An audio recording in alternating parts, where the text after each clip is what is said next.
Welcome back sa aking YouTube channel. Sa ngayon ay hindi pa tayo makapaggala-gala kung saan-saan dahil medyo may pinagkaabalahan pa lang tayo at medyo busy pa tayo. Ngayon ay i-share ko sa inyo yung ginagamit kong mini driving light.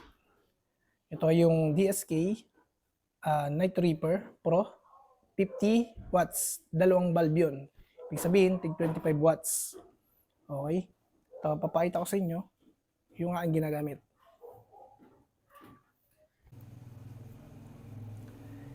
Ito yung ginagamit kong mini driving light, DSK. Yan, Night Reaper kung tawagin nila. Version 5 ito. Makikita nyo, malaki yung bulb niya. Ayan. Diba? Malaki yung bulb niya. Tapos, ang gamit ko nga pala dito na bracket ay yung pang Mio. Pang Mio i125. Yung naka-V. Siyempre, para hindi siya maalog, pinalitan ko siya ng tornilyo. Kung makikita nyo, iba na yung kulay ng tornilyo niya. Hindi ko masyadong alam kung anong tawag niya sa tornilyo na yan. Hindi naman yan CNC, kundi parang hex yan. Yan. Yung stock niyan, pinalitan ko niyan na mas mahaba. Kasi kapag ginilagay ko yung stock ng MIUI, stuck sa tornilyo ng clearance niya, lumuluwag siya. Kaya naghanap ako ng mas mahaba. Okay? Yan yung kanyang bracket. Yan. Okay? Tapos ito yung kanyang bulb. Laki, no? Bulky siya tingnan yung bulb niya. Ngayon ay itetesting natin yung liwanag niya, kung gaano siya kaliwanag, at saka yung high and low niya. Okay, ito yung stock light ng MIUI 125. Yan yung low. Tapos ito yung high beam. Yan, para wala kang makita, no? Yan. Okay, yan ang low. Ito yung DSK Night Reaper na 50 watts version 5. Yan ay meron kang makikitang ilaw, oh. Ilaw ng poste, maliwanag pa. Yan. Okay, maliwanag. Kitang-kita pandaan. So susubukan natin do sa walang masyadong ilaw. Okay, kundi nga ay medyo madilim na lugar. Okay?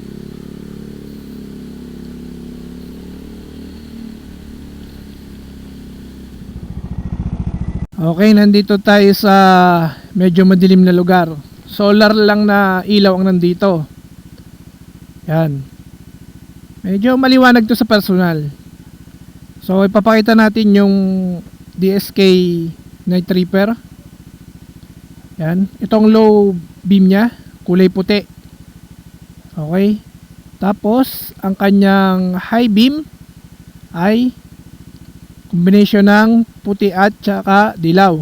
Pwede naman na dilaw lang, pero mas maganda para sa akin ay may puti. Okay? Ganyan siya kaliwanag. Yan, yan ang low. Tapos ito ang high. Okay? Doon tayo sa bandaron. Yung medyo madilim. Okay? Yan, ito ay medyo madilim na parte. Okay. Ito ang low beam. Tsaka ito ang high beam. Yan, taas. Diba liwanag? Teka lang, may kasalubong lang tayo.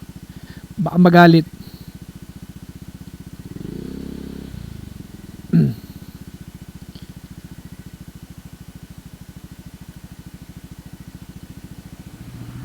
Okay.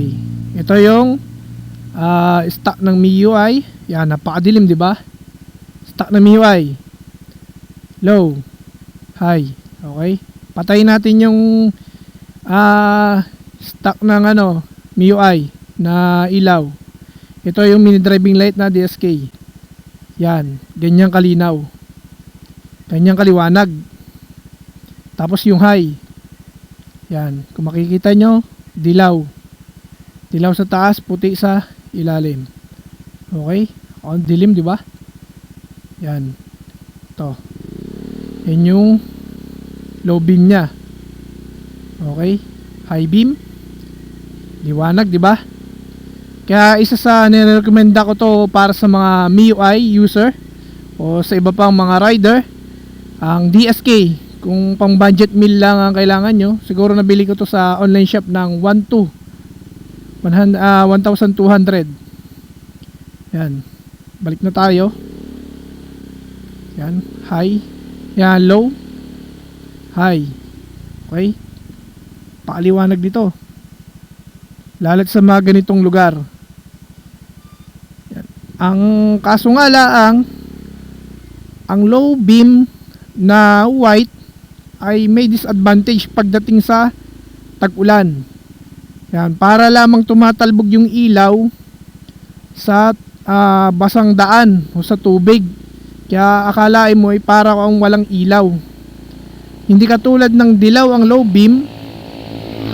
Hindi katulad ng dilaw na low beam na talagang maliwanag sa basang daan.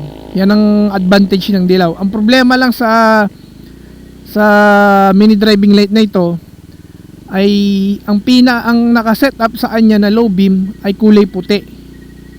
At ang naka-high sa kanya ay kulay dilaw. Kaya ang kanyang combination ay dilaw ang high beam at saka puti ang low beam. So, yun lamang. Pero sa mga ganitong tuyo ang kalsada ay talagang kitang-kita ang liwanag ng kulay puting low beam. Kaso nga lang, hindi ko ina-advise to na gamitin nyo sa maliwanag na manadaan kasi talagang nakakasilaw yung kanyang ilaw. So tingnan natin to titingnan ko. Yan. Yan. Yan ang kanyang low. Diba? Nakakasilaw. Ang kulay puti. Mababa na yan. Mababa na yung setup ko dyan, pero parang nakakasilaw pa rin. Itong high nya. Yan. Oh. Kitang kita nyo. Yan. Kaya hindi to advisable na gamitin nyo kung maliwanag naman yung daanan nyo. Kasi mapagkaamalang kayong bulag. Yan. So hanggang dito na lamang siguro ang aking pagpapa-share sa inyo o pag-share sa inyo ng aking mini driving light.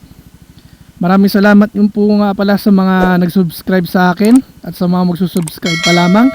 Sa mga nagko-comment sa aking video, maraming salamat po.